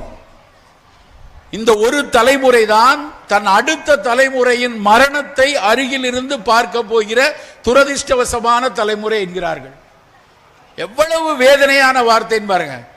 நம்ம பிள்ளை, நம்மளுடைய தம்பி, நம்மளுடைய அடுத்த தலைமுறை நம் முன்னால் அவதிப்பட போகிற உலகம் இது அப்படின்னு அவங்க சொல்றாங்க. என்னால் தாங்கவே முடியல. அவங்களுடைய அந்த கருத்தரங்கினுடைய இடைவேளையில எல்லாரும் உணவு இருந்தும் போது அவரை மொய்த்துக் கொள்வார்கள் இல்லையா, அப்படி மொய்த்து கொண்டு கேட்கிறோம், என்ன மேடம் இப்படி சொல்றீங்களே? டேட்டாவை காட்டுறாங்க. டாக்டர், நீங்க 45 வயசு, அப்ப 45 வயசு, உங்களுக்கு 60 வயசு 70 வயசு வரைக்கும் நீங்க ஓடிடுவீங்க, ஒரு பிரச்சனை இருக்காது, 75 வந்துடும். ஆனா இன்னைக்கு 15 வயசுல இருக்கிறவன் 25 வயசுல டயபெட்டிக் ஆயிட்டான்னா, 25 வயசுல டயபெட்டிக்னா 40 வயசுல அவர் தளர்ந்துருவார். 40-45 வயசுல பல நோய்கள் வருவதற்கான சாத்தியம் இருக்கும். உங்களுக்கு 70 வயதுல 40 வயதில் உங்கள் மகனும் மகளும் அவதியுறுவதை பார்க்க போகிறீர்கள் என்று சொன்னாங்க. மிக மிக முக்கியமான கருத்தாக எனக்கு பட்டுச்சு. நம்ம அத்தனை பேருக்கும் அதுதான் முக்கியமான இன்னைக்கு டேக் ஹோம் மெசேஜ்னா அதுதான். நம் குழந்தைகள் அவர்களுடைய அவங்க வளர்ந்து ஆரோக்கியமா வரக்கூடிய காலத்துல மிகச்சரியாக நோய் இல்லாமல் இருக்கணும். நான் அதுக்காக பயமுறுத்துவதாக நினைக்காதீங்க. நவீன மருத்துவ உலகம் மிகப்பெரிய அளவில் வளர்ந்து கொண்டு இருக்கிறது. வை வி டை அப்படின்னு ஒரு புத்தகம் படித்துக் கொண்டிருக்கிறேன். வெங்கி ராமகிருஷ்ணன் எழுதின புத்தகம். அவர் ஒரு இந்திய வம்சாவளியில வந்த கடைசியா நமக்கு நோபல் பரிசு வாங்கினவர் அவர் தான். அந்த வெங்கி ராமகிருஷ்ணன் சொல்றாரு 2050 டெத் இஸ் ஆப்ஷனல். ரொம்ப போர் அடிக்குது, நான் வேணா செத்து போறேன் அப்படின்னு போலாம். அந்த அளவுக்கு மருத்துவம் எல்லாத்துக்கும் வந்துரும்னு ஒரு கருத்து இருக்கு. எப்படி? டெத் இஸ் ஆப்ஷனல், வேணும்னா செத்து போலாம், இல்லைன்னா இன்னும் போயிட்டே இருக்கும் அப்படிங்கிற அளவுக்கு உலகம், நவீன மருத்துவ உலகம் போய்கொண்டுதான் இருக்கு. ஸ்டெம் செல்லை வச்சு பாக்கெட்லயே கிட்டி வச்சுக்கலாம், ஹார்ட்டை தனியா செஞ்சு எடுத்து பொருத்தி கொள்ளலாம். இப்படி பல ஆய்வுகள் நடந்து கொண்டே இருக்கிறது. முதலில் அது பெரிய பணக்காரர்களுக்கான ஒரு விஷயமா இருக்கும். அப்புறம் வெகுஜனம் எல்லாத்துக்கும் வரத்தான் செய்யும். அது இருக்கட்டும், அது இன்னொரு பக்கம். ஆனால் அவற்றிற்கெல்லாம் நம்ம உள்ள போகாத அளவுக்கு நம்ம நோய் கூட்டங்கள் இருந்து நம்ம அடுத்த தலைமுறையை காப்பாற்ற வேண்டும். என்னவெல்லாம் செய்ய வேண்டும் என்பதை மட்டும் சொல்லிவிட்டு என் உரையை முடிக்கிறேன். முதல் விஷயம், இனிப்பு மீது வெறுப்பை வளர்த்துக் கொள்ளுங்க. ஸ்வீட் வெள்ளை சர்க்கரை வேண்டாம். தேவைப்படும் போது பழங்களில் இருந்து இனிப்பை எடுத்துக்கொள்வோம். இது முதல் விஷயம். ரெண்டாவது, உப்பை குறைத்துக் கொள்வோம். இந்த உலகத்திலேயே உப்பு அதிகமாக சாப்பிட்ற கூட்டம் நம்ம தான். உலக சுகாதார நிறுவனம் சொல்லுது ஒரு நாளைக்கு 8 கிராம் 4 கிராம் தான் உப்பு சாப்பிடணும். ஒரு நாளைக்கு 4 கிராம். ஆனா நம்ம சாப்பிட்றது ஒரு நாளைக்கு 8 கிராம் சாப்பிடுறோம். டபுள் மடங்கு சாப்பிட்றோம். அப்படி டபுள் மடங்கு உப்பு சாப்பிட்டு சொரணையோட இருக்க மாதிரி தெரியல பல விஷயங்களை பார்க்கும்போது. ஆனால் நம்ம என்ன தப்பா புரிந்துக்கிட்டோம்னா, உப்பற்ற அதன உப்பில்லா பண்டம் குப்பையிலே அப்படின்னு ஒருத்தர் சொல்லியிருக்காங்க. அவங்க சொன்ன கருத்து என்னன்னா, உப்பு ஒரு பாதுகாக்கக்கூடிய பொருள். நீ உப்பு போட்டு பதப்படுத்தலைன்னா மீன் கெட்டு போயிடும், பழம் கெட்டு போயிடும். உப்பு போட்டு பதப்படுத்து என்றார்கள். அது பதப்படுத்த வேண்டிய ஒரு சில பொருட்களுக்கு உப்பு. அதனால சாம்பார்ல உப்பு, காயில உப்பு, கீரையில உப்பு, ஊறுகாய் இல்லாம சாப்பிடவே மாட்டேன் அப்படின்னு அடம் பிடிக்கிறது பெரிய பேதலித்தனம். அவசியமற்ற உப்பு மிக குறைவாக எடுத்தாகணும். உங்கள் வீட்டு குழந்தைகள்ல உப்பையும் இனிப்பையும் குறைவாகவே சிறு வயதிலிருந்து பழக்குங்க. இங்க இருக்கக்கூடிய நடுத்தர வயதினர் உப்பும் இனிப்பும் மிக குறைவாக எடுக்கக்கூடிய ஒரு கண்டிப்பை வளர்த்து கொள்ளணும். சரி, எதை கூட்டுறது? கசப்பும் துவர்ப்பும் கூட சாப்பிடணும். எந்த பொருளெல்லாம் கசப்பாக இருக்கிறதோ, பாவக்காய் கசப்பு, கோவக்காய் கசப்பு, வெந்தயம் கசப்பு, கறிவேப்பிலை கசப்பு, இதுல ஏதாவது ஒரு பொருள் தினசரி இருக்கட்டும். துவர்ப்பு, நிறைய பேருக்கு துவர்ப்புனா என்னன்னே தெரியாது. நான் சென்னை மாதிரி இடத்துல நிறைய இடத்துல பேசும்போது துவர்ப்பு யாராவது 2 எக்ஸாம்பிள் கொடுக்கணும் தெரியாது. அது என்ன சார் துவர்த்துனா என்னது? தமிழாசிரியருக்கு தெரியும். துவர்த்தல் என்றால் உலர்தல், உலர வைக்க. அதனாலதான் மாதவிடாய் சமயத்தில் ரொம்ப ரத்தப்போக்கு இருந்தா அதை உலர வைக்க வேண்டும் என்பதற்காக வாழைப்பூவை கொடுப்பார்கள். நம்ம வீட்டில் வாழைப்பூ பொரியல் கொடு, வாழைப்பூவை இடிச்சு சாறு கொடு, பீரியட் ரொம்ப அதிகமாக போச்சுன்னா அதை எடுப்பாங்க. துவர்ப்பினுடைய மிக மிக உச்சமான ஒரு பொருள் உங்களுடைய மலையடிவாரம் பூரா இருக்கு, மலை பூரா இருக்கு, கடுக்காய். எவ்வளவு சிறப்பான ஒரு காய், உலகம் கொண்டாடுகிறது, நமக்கு தெரியாது. இந்த மலையில் எத்தனை டன் கடுக்காய் கிடைக்கும், பொறுக்கிட்டு வரலாம். காணிகள் பொறுக்கி எடுத்து வரக்கூடிய இந்தியன் மைராபிலான்னு பேர், அது இந்தியன் செஸ்னட், டெர்மினேலியா செபுலா அப்படிம்பாங்க பொட்டானிக்கலா. 6 சுவையும் இருக்கக்கூடிய உலகத்தின் ஒரே பொருள் கடுக்காய் மட்டும்தான் நண்பர்களே. 6 சுவையும், ஒவ்வொரு பொருளுக்கும் ஒரு சுவை 2 சுவை இருக்கும். ஆனா அந்த 6 சுவை, இனிப்பு, உப்பு, புளிப்பு, காரம், துவர்ப்பு, கசப்பு, இந்த 6ம் இருக்கக்கூடிய ஒரு பொருள் கடுக்கா. துவர்ப்பு கொஞ்சம் தூக்கலா இருக்கும். கடுக்காயும் தாயும் கருதில் ஒன்றை கேள், தாய் கடுக்காயை விட பெரிதுன்னா சித்தர்கள். அது எப்படி? ஒரு தாய் தானே உலகத்தின் மிகச்சிறந்தவள், அவளை விட கடுக்கா பெருசா அப்படின்னா அவன் சொல்றான் அடுத்த வரி, தாய் பாசத்தின் பேர்ல, அன்பின் பேர்ல அறுசுவையை கொஞ்சம் கூட கூட கொடுத்து நோயை உண்டாக்கிடுவா. ஆனா கடுக்காய் அதே 6 சுவையை கொடுத்து நோயை போக்கிரும். அப்ப தாயை விட கடுக்காய் தானே மேல அப்படின்னு சொன்னாங்க. அவ்வளவு முக்கியமான கடுக்காய்.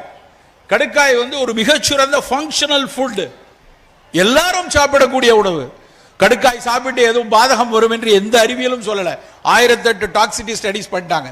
கடுக்காய்க்கு அகநஞ்சு, கடுக்காயினுடைய விதையை நீக்கிடணும். கடுக்காயினுடைய விதையை நீக்கி மேல இருக்க பெரிகார்ப் அப்படின்னு சொல்லக்கூடிய அந்த உலர்ந்த பழத்தினுடைய அந்த பவுடர் வந்து தினசரி 6.5 ஸ்பூன், ஒரு 50 வயதுக்கு மேற்பட்டவர்கள் தினசரி எடுத்துக்கொள்ளலாம். அதிலே இருக்க கடுக்காய் பிஞ்சு கடுக்காயை வந்து லேச விளக்கெண்ணெயில வறுத்து பொடி செய்து மலச்சிக்கல் இருப்பவர்களுக்கு கொடுப்போம். கடுக்காய் இயல்பாக மலத்தை, ரொம்ப அற்புதமான விஷயம் என்னன்னா, கடுக்காய் பொடிக்கு ஒரு அற்புதமான குணம் என்னன்னா, ஒன்று மலத்தை இழக்கும், ஒருவேளை பேதி இருக்கவர்களுக்கு மலத்தை கட்டுவதற்கும் அந்த கடுக்காய் வந்து உதவி செய்யும். எவ்வளவு அற்புதமான மருந்து, ரொம்ப எளிய ஒரு மருந்து. அந்த கடுக்காய், நெல்லிக்காய், தாண்டிக்காய் இந்த மூணும் சேர்ந்து தான் திரிபலா அப்படிம்பாங்க. அது மூணு இந்த மலைவாரத்தில் இருக்கு. இந்த நெல்லிக்காயை இந்த மேற்கு தொடர்ச்சி மலையினுடைய அடிவாரத்தில் மேலும் பார்த்து பார்த்து வேந்திருக்கேன். ஒரு முறை இந்த வாசுதேவ நல்லூர் பக்கம் நான் வண்டியில் போறேன். ஒரு பெரிய அந்த காடு முழுக்க ஒரு பெரிய தோட்டம் முழுக்க நெல்லிக்காய் கூட்டம். நெல்லிக்காய் அப்படியே கொத்து கொத்தா, நெல்லிக்காய் எப்படி மரம் எப்படி கொத்து கொத்தா இருக்கும், பார்த்தா எப்படி இருக்கும். என் காரில் போகும்போது அது கண்ணில் பட்டவொடனே ஏன் நிறுத்து அப்படின்னு சொல்லி அந்த வாசல் பகுதியில் போயிட்டு எனக்கு அந்த நெல்லிக்காயை வாங்கணும்னு ஆசை. அந்த தோட்டக்காரர்கிட்ட வண்டியை நிறுத்திட்டு நேராக இறங்கி கார்லேருந்து இறங்கி போய் அவர்கிட்ட, சார் கொஞ்சம் நெல்லிக்காய் வேணும், இங்கே நிறைய நெல்லிக்காய் இருக்குது எடுத்துக்குவா அப்படின்னா. அவர் எப்படி பார்த்தாரு, எடுத்துக்கோங்க சார் அப்படின்னாரு. அவர் என்ன ஒருவேளை இப்படி எடுத்துக்கோங்கன்னு சொல்கிறாரு, சரி என்ன விலை, எடுத்துக்கோங்க சார் அப்படின்னாரு. சரின்னு நான் போய் பையில் வந்து அங்கேருந்து பின்னாடி இருந்து ஒரு துணிப்பை எடுத்து போய் அதில் போய் பொறுக்கி எடுத்துகிட்டு போய் அவர்கிட்ட திரும்ப கொடுத்து, எடை எவ்வளோ இருக்குன்னு பார்த்து நீங்கள் எவ்வளோ விலைன்னு சொல்லுங்கள் அப்படிங்கிறேன். சார் எடுத்துகிட்டு போங்க சார். ஏன்னு திரும்ப கேட்குறேன். ஏங்க ஒரு தோட்டக்காரர் நீங்கள் பாட்டு எடுத்துகிட்டு போங்க, பறிகூலி கூட கிடையாது, என்ன செய்யணும் தெரியாமல் சும்மா போட்டிருக்கோம், வேணா எடுத்துகிட்டு போங்க அப்படின்னா. அவ்வளவு வேதனையாக இருந்தது. உலகத்தின் ஆக சிறந்த கனி நெல்லிக்காய் 1 கிலோ 250 ரூபாய்க்கு விற்கலாம். ஆனால் அதுக்கு 5 ரூபாய்க்கு, அவர்கிட்ட கேட்குறேன், 5 ரூபாய்க்கு எடுக்கிறாங்க சார், அதுக்கு எடுக்காம இப்போ யார் வேணாலும் எடுத்துக்கோங்க நான் சொல்லியிருக்கேன் அப்படின்னு எனக்கு கேட்ட அன்றைக்கு அவ்வளவு வேதனையாக. நிறைய நண்பர்களிடம் அன்றைக்கு காரில் போகும்போது பூரா நெல்லிக்காயை பற்றி தான் பேசிட்டு போகிறேன். நம்ம அத்தனை பேரும் தினசரி ஒரு நெல்லிக்காய் சாப்பிடுவது அவ்வளவு நல்லது. அந்த நெல்லிக்காய் வெறும் விட்டமின் சி மட்டும் கிடையாது. நிறைய பேர் நினச்சிருக்காங்க நெல்லிக்காய் விட்டமின் சி இருக்கு, 600 மைக்ரோகிராம் இருக்குன்னு கூகுளில் போட்டிருக்காங்க, அதனால சாப்பிட்றேன். அது மட்டும் இல்லை, நெல்லிக்காயில் பல மருத்துவ கூறுகள் இருக்கு. அந்த ஏஜிங்ல, அதாவது வயோதிகத்தில் நடக்கக்கூடிய சிறு சிறு வயோதிக மாற்றம், அந்த செல்களுக்கு இடையில் இருக்கக்கூடிய ஆக்சிஜன் கூறுகளை எடுக்கிற ஃப்ரீ ரேடிக்கல் ஸ்கேவெஞ்சிங் வாங்க, அந்த ஃப்ரீ ரேடிக்கல் ஸ்கேவெஞ்சிங் நெல்லிக்காயில மட்டும்தான் இருக்கு. அப்போ இந்த நெல்லிக்காயை நம்ம தினசரி கொஞ்சம் எடுத்துக்கொள்ளணும். இனிப்பு உப்பை குறைச்சு கசப்பு துவர்ப்பை கூட்ட இடத்துல கடுக்காய், இந்த மாதிரி நெல்லிக்காய், சுண்டைக்காய் வற்றல், வெந்தயம், கருவேப்பிலை இந்த உணவுகளை கூடுதலாக எடுத்துக்கொள்ளணும். மிளகு, காரமாக சாப்பிடக்கூடிய மிளகா புளிப்பு ரெண்டையும் ஒரு மிதமாக எடுத்துக்கொள்ளணும். எங்கெல்லாம் காரம் வேணுமோ அந்த இடத்தில் மிளகாய்க்கு பதிலாக மிளகை பயன்படுத்தணும், குறு மிளகை. மிளகுங்கிறது காரம், வாயில காரம் கொடுக்கறது மட்டும் இல்லை, அந்த மிளகில் காரச்சுவையை தாண்டி பைப்பர் நைகிரம் அதனுடைய பொட்டானிக்கல் நேம், பைப்பரிடின் பைப்பரின் அப்படின்னு 2 ஆல்கலாய்டு இருக்கு. அந்த 2 வந்து ஒவ்வாமையை போக்கக்கூடியது, நோய் எதிர்ப்பாற்றலை போக்கக்கூடியது. நண்பர்களே, 6 சுவை என்பது வெறும் வாயில் வைக்கக்கூடிய சுவை இல்லை, அவற்றை தாண்டி அதற்கு பல்வேறு மருத்துவ குணங்கள் இருக்கு. நமக்கு அது பற்றிய அறிவு, அடிப்படை அறிவு நமக்கு இருக்கணும். நம்ம வீட்டு பிள்ளைகள் எல்லாருக்கும் கலோரி தெரிய ஆரம்பிச்சிருச்சு. அங்கிள் இதெல்லாம் ஹை கலோரி, எனக்கு வேண்டாம் பேச ஆரம்பிச்சிருச்சுங்க. பரவாயில்ல, அது வாழ்த்துக்குரிய விஷயம் தான், தவறு என்று சொல்ல மாட்டேன். இதில் விட்டமின் ஏ இருக்கு, இதில் விட்டமின் சி இருக்கு, அது தெரியுது. ஆனால் வாதமா பித்தமா, என்ன சுவை, கசப்பா துவர்ப்பா, அது மறைந்து போயிடுச்சு. அந்த சுவை பற்றிய அறிவு நம்மகிட்ட இருந்து போயிடுச்சு. ஆனால் நம்ம பாட்டிக்கு இருந்துச்சு. நம்ம பாட்டி சொல்ல, சளி பிடிச்சிருக்கு, நீ எதை இனிப்பி சாப்பிட்டுட்டு இருக்க சொல்லுவாங்களா இல்லையா? ஆனால் இன்னைக்கு மறந்து போயிடுச்சு. சளி பிடிச்சிருக்கு, இனிப்புக்கும் சளிப்புக்கும் என்னப்பா சம்பந்தம் அப்படின்னு நினைத்து கொண்டிருந்தாங்க. இனிப்பு கபம் என்பது அந்த கபத்துக்கு அந்த இனிப்புக்கு பின்னாடி மண்ணும் நீரும் சேர்ந்ததுதான் இனிப்பு. மண்பூதமும் நீர்பூதமும் சேர்ந்துதான் இனிப்பு வருது, அறிவியல் பூர்வமாகவும் அதுதான். அப்போ அந்த நீர் பூதம் இருந்துச்சுன்னா அது சாப்பிட்டா உள்ளுக்குள்ள அந்த நீர் உள்ள சுரக்கும், மியூக்கஸ் ஃபார்ம் ஆகும். அதனால தான் இனிப்பு சாப்பிட்டா கபம் சேர்றது. அதனால அது வேண்டாம் என்று சொல்கிறோம். இந்த புரிதல் நம்ம இழந்துட்டோம். நம்முடைய மரபு இந்த புரிதலை மிக ஆழமாக வைத்திருக்கிறது. எதை எப்ப சாப்பிடணும், எந்த பொருளை எப்படி சாப்பிடணும் என்று கற்றுக் கொடுத்திருந்தது. இதெல்லாம் தான் நம்மை நோய் வராமல் பாதுகாத்து கொண்டிருந்துச்சு. நம்ம எதை எடுத்தாலும் வாய்க்கு ருசியாக மாற்றி சாப்பிட்டுக்கிட்டு இருக்கோம். எதை கேட்டால் நான் சொல்லுவேன், சார் நெல்லிக்காயை சாப்பிடுங்கன்னா நெல்லிக்காயை ஊறுகாய் போட்டுருவாங்க. சார் நான் நெல்லிக்காய் ஊறுகாய் போட்டு தினம் சாப்பிட்றேன். அது எவ்வளவு பெரிய தவறு. நெல்லிக்காயை ஊறுகாய் போடுறதுல நெல்லிக்காயையும் சாகடிச்சு நம்மளையும், அதுதான். இல்லைன்னா எதை எடுத்தாலும் பஜ்ஜி போடுறது நல்ல பொருள் தான். எங்க வீட்டில் கத்திரிக்காய் பஜ்ஜி, வாழைக்காய் பஜ்ஜி, மிளகாய் பஜ்ஜி, எதை எடுத்தாலும் கடலை மாவில் முக்கி கொண்டு போய் பொரிச்சு எடுக்கிறது. அது வயிற்றை சீரழிக்கும். அதில் இருக்கக்கூடிய நல்ல பொருளாக இருந்தாலும் அதை இப்படி சீரழிக்கிற மாதிரி மாத்துறதுல பிரயோஜனமே இல்லை. அதன் சுவையை உணரும்படி சாப்பிடணும். ஒரு சுவையை வாயில் ரசித்து மகிழ்ந்து சாப்பிடக்கூடிய ஒரு பழக்கம் அமைதியாக சாப்பிட்டாதான் வரும். ஒரு கையில கார் ஓட்டிக்கிட்டே இன்னொரு கையில வாயில சாப்பிட்டுட்டு போற கூட்டம் கூடி இருக்கு. அவசரம் பரபரன்னு எதை திங்கிறோன்னு தெரியாம காலங்காத்தால திருட்டு வர்ற கூட்டமும் இருக்கு. நம்ம நல்ல நிதானமா ரசித்து நொறுங்க தின்றால் 100 வயதுன்னு எதுக்கு சொன்னாங்க? சாப்பிட்ற உணவை மிக ரசித்து அதை சமைத்து கொடுப்பவர்களை, மனைவியை இல்லை யாராவது வீட்டில் சிப்பந்தி செய்து கொடுக்கிறார்கள் என்றால் அவர்களை மனமாற பாராட்டி சாப்பிடணும். அந்த சாப்பாடு சாப்பிடும்போது ரொம்ப நல்லா இருக்குல்லப்பா, ரொம்ப நல்லா செஞ்சிருக்கிறிய அப்படின்னு ஒரு சொல் உங்க முகம் மலர்ந்து பாராட்டி சாப்பிடுங்கள். அது குடும்பத்தில் மாபெரும் மகிழ்ச்சியை என்னைக்கும் கொடுக்கும். அப்படி அந்த மாதிரி உணவு இருந்தோம்னா பொறுமையா நிதானமாக நம்ம சாப்பிடணும். எப்படி சாப்பிட வேண்டும் என்று ஆசார கோவை சொல்லுது. கிடந்து உண்ணார், நின்று உண்ணார். நின்றுட்டு திங்காத, படுத்து கிடந்து சாப்பிடாதேங்கிறான். ஆனா இன்னைக்கு பெரிய பெரிய பணக்கார வீட்டு திருமணங்கள்ல கையில பிச்சைக்கார மாதிரி தட்டை ஏந்திட்டு போய் புஃபே எல்லாத்தையும் அள்ளி போட்டு சாப்பிட்றது பெரிய கலாச்சாரம் ஆயிடுச்சு. உணவு அப்படின்னா நல்லா கீழே உட்கார்ந்து சம்மணம் கூட்டி சாப்பிடணும். சரி, சம்மணம் கூட்டி சாப்பிட வேண்டாம், அட்லீஸ்ட் சேர்ல உட்கார்ந்து அது சாப்பிடணும். நின்றுகிட்டே அறக்க பறக்க சாப்பிட்றது சாப்பாடு இல்லை சார். அதுல என்ன சார் நடந்துற போகுது, அது என்ன பண்ணிரும் அப்படின்னு நினைக்கிறோம். நின்று இருக்கும்போது உடல்ல இருக்கக்கூடிய பிசியாலஜியும் உட்கார்ந்து இருக்கும்போது பிசியாலஜியும் வேற கொஞ்சம் மாறும். அப்போ அமர்ந்து சமணம் கூட்டி உட்கார்னா என்ன அர்த்தம்? சமணன் போல். சமணன் தான் இப்படி காலை இப்படி மடிச்சு இப்படி உட்கார்ந்தான், அதுதான் சம்மணம் கூட்டின்னு வந்துருச்சு. நம்ம காலை இப்படி மடிச்சு உட்கார்ந்து அந்த சமணனுடைய போஸ் அதுதான் பின்னாடி வந்துருச்சு. அப்படி சாப்பிட்டு கொண்டிருந்த நாம் அறக்க பறக்க ஓடி சாப்பிடுவதிலிருந்து வெளியேறணும். நோய் வராமல் இருக்க வேண்டும் என்றால் நம் அக்கறை துவங்க வேண்டிய இடம் உணவு. நண்பர்களே, நான் அடிக்கடி சொல்வதுண்டு, நம் அடுப்பங்கரையில் கூடுதலாக செலவழிக்கக்கூடிய 20 நிமிடங்கள், நல்லா கேட்டுக்கொள்ளுங்க, அடுப்பங்கரையில் கூடுதலாக செலவழிக்கக்கூடிய 20 நிமிடங்கள் நம் ஆயுட்காலத்தில் கூடுதலாக 20 வருஷங்களை தரும். இதெல்லாம் பெண்களுக்கு அப்படின்னு சொல்லி ஆண்கள்லாம் பார்த்துட்டு இருக்க வேண்டாம். அடுப்பங்கரையில் ஆணும் பெண்ணும் இணைந்து செய்யணும் சாப்பாட. அது ரொம்ப முக்கியமான விஷயம். ஒரே ஒரு பெண் மட்டும் கை தட்டுறாங்க, மற்றவங்கலாம் அப்படி பார்த்துட்டு இருக்காங்க. ஏன்னா நம்ம பல விஷயங்களில் பகுத்தறிந்து மேலே முன்னாடி வரும். ஆனால் என்ன, இன்னைக்கு வரைக்கும் அடுப்பங்கரையில் நான் நிறைய நேரம் காலையில் எங்கள் ஊர் பக்கத்தில் ஒரு ஏரி இருக்குது, அதில் தான் நடக்க போவேன். அது நடக்கும் போது பார்த்தா முன்னாடியெல்லாம் 4 பேர் நடந்துட்டு இருந்தோம். இப்பெல்லாம் நடை பற்றிய விழிப்புணர்வு வந்ததுனால பெரிய கூட்டம் ஆயிடுச்சு, இடிச்சுக்கிட்டு நடக்கிற அளவுக்கு ஆயிடுச்சு அந்த இடம். ஆனால் எனக்கு ஒரு கேள்வி வந்தது. கிட்டத்தட்ட அந்த ஏரியை சுற்றி ஒரு 500 பேர் நடந்துட்டு இருப்பாங்க. அதில் வெறும் 50 பேர் கூட பெண்கள் இருக்க மாட்டாங்க. 450 பேர் இவங்க வீட்டு பெண்கள்லாம் ஏன் நடக்கலை அப்படின்னா, இவங்க எல்லாம் போய் இட்லியை வச்சுட்டு இருப்பாங்க, தோசை சுட்டுட்டு இருப்பாங்க, மாப்பிள்ளை வராரு. பல பெண்கள் பார்த்தீங்கன்னா அவங்க ஆயுட்காலத்தில் கிட்டத்தட்ட 3,75,000 தோசை சுடுறாங்க. வாழ்க்கை முழுக்க நான் மாவு அரைப்பேன், தோசை சுடுவேன், தோசை வைப்பேன். வேணாம், அதெல்லாம் தூக்கி எறிவோம். என்னைக்கோ பெரியார் சொல்லிட்டாரு, வேண்டாம் அதெல்லாம் தூக்கி, அதெல்லாம் நம்ம எல்லாரும் சேர்ந்து செய்யணும். யார் செய்வாங்க? நானும் சேர்ந்து செய்யணும். உணவு என்பது, உணவை தயாரிக்கிறது கணவனும் மனைவி. நான் அப்படிதான் செய்யறேன். நான் உன்னை வெளியே தனியா பிரிச்சுலாம் பண்ணிட்டு இருக்கல. எல்லா இடத்திலும் எல்லோரும் பங்கேற்க வேண்டும். அதை விட மிக முக்கியமான விஷயம், ஆண்களுக்கான விஷயம் என்னன்னா, எந்த ஆண்மகன் மிகச்சரியாக சமையலறையில் மனைவியோடு அதற்காக பணி செய்கிறார்களோ அவர்கள் மீது காதல் பெருகும் என்று ஆய்வு சொல்லுது. சும்மா சொல்லல, அவர்கள் மீதான காதல், அவங்க வீட்டுக்கான குடும்ப உறவுகள் மேம்படும் என்கிறார்கள்.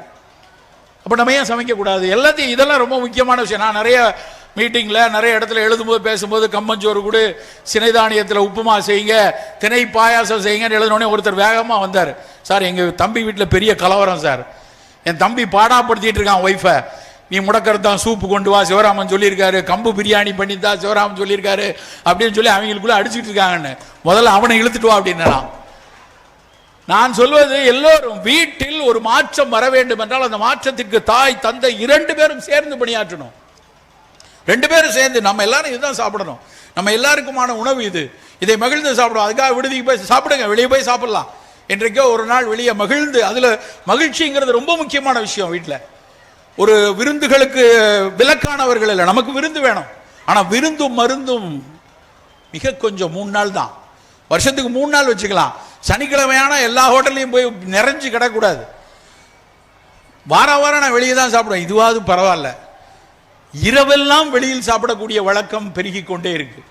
எங்கள் வீட்டில் நாங்கள் சின்ன பிள்ளைல எனக்கு ஞாபகம் இருக்குது, ராத்திரி சாப்பாடு என்ன அப்படின்னு அம்மாட்ட கேட்டால் என்ன சொல்லுவாங்க, மத்தியானத்தோட மீதி. அதுதான் மத்தியானம் சோறாக்கி இருப்பாங்க, கொஞ்சம் மீதி இருக்கும், அதில் மோர் விட்டு ஒரு ஊறுகாய் வச்சு சாப்பிட்டோம். இல்லைன்னா மோர் சோறோட வத்தல் வடகம் கொடுத்துட்டா பெரிய விஷயம். என்னைக்காவது ஒரு நாள் அம்மா ஆசைப்பட்டு ரசம் வைத்து தருவார்கள், அது ஆனந்தமான நாள். அவ்வளவுதான் நம்மகிட்ட.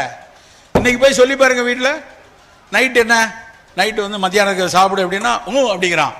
எங்கள் ஊரில் சிவப்பு கலர் பனியனும் சிவப்பு கலர் பைக்கும் போட்டு ஒரு பெரிய கும்பல் ராத்திரியில் ஆயிரக்கணக்கால் சுற்றுது. ஸ்விக்கி சொமாட்டோ அப்படின்னு இங்கே சுற்றுதான் தெரியல. தென்காசியில் ஒவ்வொரு நாளும் ராத்திரி அவன் அப்பா பிள்ளைகிட்ட சொன்னால் உடனே நீ சாப்பிடாத, எனக்கு வேண்டியதை நான் ஆர்டர் பண்ணிக்கிறேன், ஃபோனை கொண்டா அப்படின்னு ஆர்டர் பண்ணுறான். இவன் ஆர்டர் பண்ணும்போது கம்பங்கூழ் நல்லது, இல்லைன்னா கருப்பு கவுனிக்கு பாயசம் கூட நான் ஆர்டர் போடுறான். அவன் போடுற ஆர்டர்லாம் என்ன இருக்கு, பாஸ்தா இருக்கா, டோனட் இருக்கா, இல்லை ஸ்பகெட்டி இருக்கா, இப்படி என்னென்னத்தையோ குப்பையை வாங்கி அவர்கள் இரவில் சாப்பிடுகிறார்கள். அப்போ எவ்வளவு சிக்கலான ஒரு உலகத்தில் நம்ம இருக்கிறோம் நம்ம பார்த்து கொள்ளணும். தினம் தினம் இரவில் இப்படியான குப்பை உணவுகளை சாப்பிடும் குழந்தைகளுக்கு நோய் கூட்டங்கள் வருவதற்கான வாய்ப்புகள் மிக மிக அதிகம்.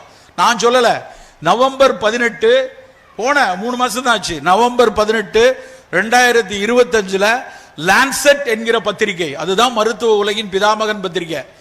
லான்செட்ல ஒரு பப்ளிகேஷன் வந்துருச்சுன்னா அந்த டாக்டருக்கு மிகப்பெரிய, அந்த ஆய்வாளருக்கு பெரும் பட்டம்.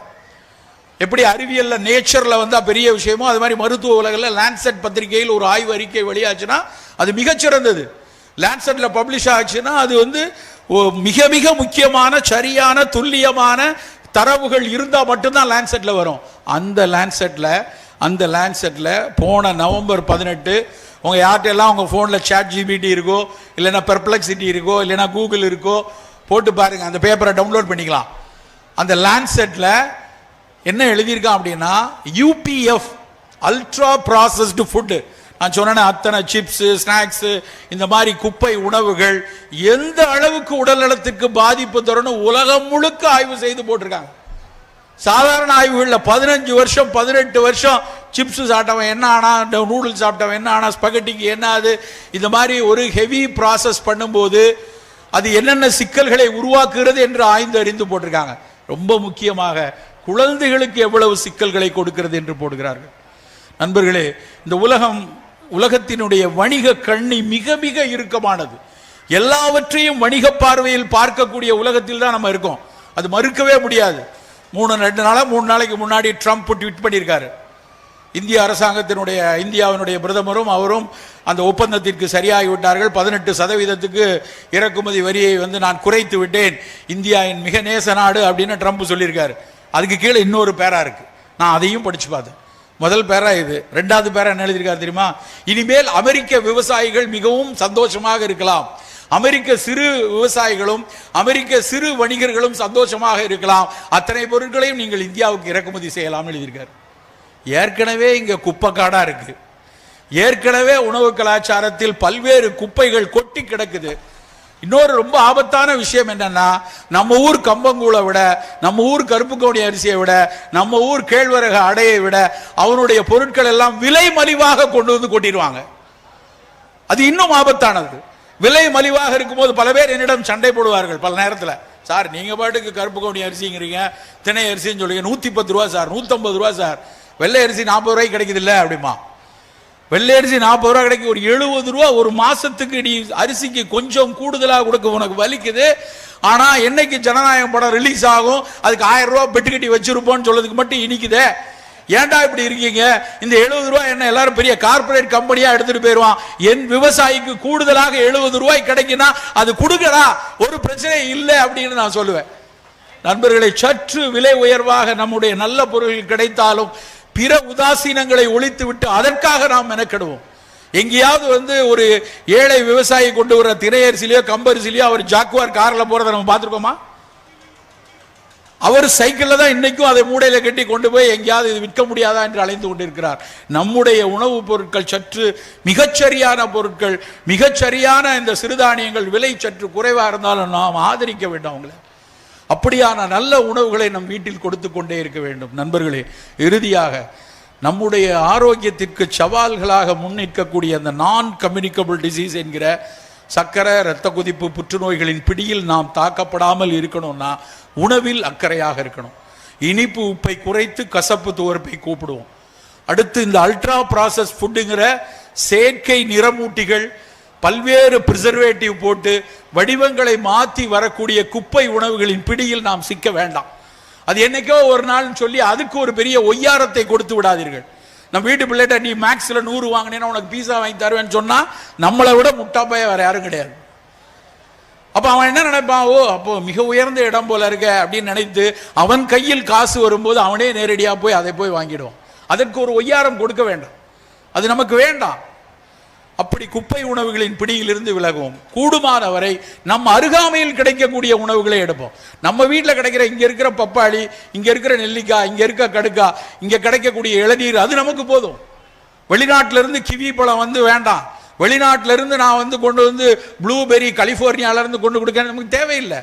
நம்ம ஊர் நவ்வாப்பழத்தை விட அந்த ஊர் ப்ளூபெரி ஒன்றும் உயர்ந்தது கிடையாது. அந்த நவ்வாப்பழத்தில் இருக்கக்கூடிய அதே ஆந்தோசைனின் தான் அந்த ப்ளூபெரியிலையும் இருக்குது. எதுக்கு போய் 100 கிராம் 500 ரூபா கொடுத்து அந்த ப்ளூபெரியை வாங்கணும்? அது கலிஃபோர்னியாவிலேருந்து வரணுமா? நம்ம ஊர் நவ்வாப்பழம் போதும். அப்படி அருகாமையில் இருக்கக்கூடிய பழங்களை எடுத்துக்கொள்வோம். மணமூட்டிகளை, இஞ்சி, சீரகம், பூண்டு, புதினா, கருஞ்சீரகம் எல்லாத்தையும் நம் உணவில் அவ்வப்போது மசாலா பொருட்களாக சேர்த்து கொள்வோம். அதுக்காக இதெல்லாம் போட்ட மிட் நைட் பிரியாணி போவோம்னு நினைக்காதீங்க. பிரியாணி மிகச்சிறப்பு தான், ஆனால் அதை பகல்லையோ காலையிலையோ சாப்பிடுவோம். நள்ளிரவில் போய் மிட் நைட் பிரியாணி சாப்பிட்றது வயிற்றுக்கு நல்லதில்லை. அப்படி உணவை மிகச்சரியாக எடுத்துக்கொள்வோம். இறுதியாக இந்த நாட்டில் சர்க்கரை, இரத்த கொதிப்பு, புற்றுநோய் கூடிக்கிட்டே மிக மிக வேதனையாக கூடிக்கொண்டே வரக்கூடிய இன்னொரு நோய் மது வெறி நோய். பெரிய அளவில் மது ஏற்றுக்கொள்ளப்படக்கூடிய ஒரு விஷயமா மாறிக்கிட்டே இருக்கு. பல நேரங்களில் நம்ம டிவி இதில் ஃபோனில் பார்க்கும்போது வேதனையாக இருக்கிறது. பள்ளி குழந்தைகள் மது அருந்துவ படத்தை காட்டுறான். சிறு சிறு பசங்களும் கல்லூரி மாணவர்களும் மாணவிகளும் எல்லோரும் ஆண் பெண் சமமாக நாங்கள் மது அருந்துகிறோம், ஆடுறோம், பாடுறோம் போடுறாங்க. வேதனையா இருக்கு. நண்பர்களே, 2000 வருஷத்துக்கு முன்னாடியே மாசான் வள்ளுவன் சொல்லிட்டான், கல் உண்ணாமை வேணாம். ஔவையார் கள்ளு குடிச்சவங்க தான், அதை பற்றும் படிச்சிருக்கோம். ஆனா அதை படித்த அதே சமூகத்தில் ஆசான் வள்ளுவன் சொல்றான், வேண்டாம் கள். அவன் கள் வேண்டான்னு சொன்னது அது ஒரு கார்சினோஜெனிக் ஏஜென்ட்னு தெரிஞ்சு இல்லை. கல்லில் இருக்கக்கூடிய ஒரு எத்தனால், மதுவில் இருக்கக்கூடிய எத்தனால் குடல் புற்றுநோயை உருவாக்கும் என்று சொல்லல. அவர் சொன்னது என்னென்றால், கள் புத்தியை அழிக்கும், அறத்தை கொல்லும். இந்த அறத்தை அழிக்கக்கூடிய, புத்தியை கொல்லக்கூடிய கள் வேண்டாம் என்று 2000 வருஷம் முன்னாடி சொல்லிட்டாங்க. இன்றைக்கு பெண்கள் மீது நடக்கக்கூடிய அத்தனை வன்முறைக்கும் அடிப்படை காரணம் மதுதான். ஆனால் மதுவை நாம் ஏற்றுக்கொண்டு, என் வீட்டுக்காரர் கொஞ்சமா சோசியல் ட்ரிங்கர்னு பெண்களே சொல்றாங்க. வேதனையாக இருக்கிறது. வேண்டாம் நண்பர்களே, ஒருபோதும் மது வேண்டாம். ஆண்களே, மதுவை ஏற்றுக்கொள்ளாதீர்கள். பெண்களே, மது அருந்துபவர்களை ஒருபோதும் ஏற்றுக்கொள்ளாதீர்கள். நன்றி, வணக்கம்.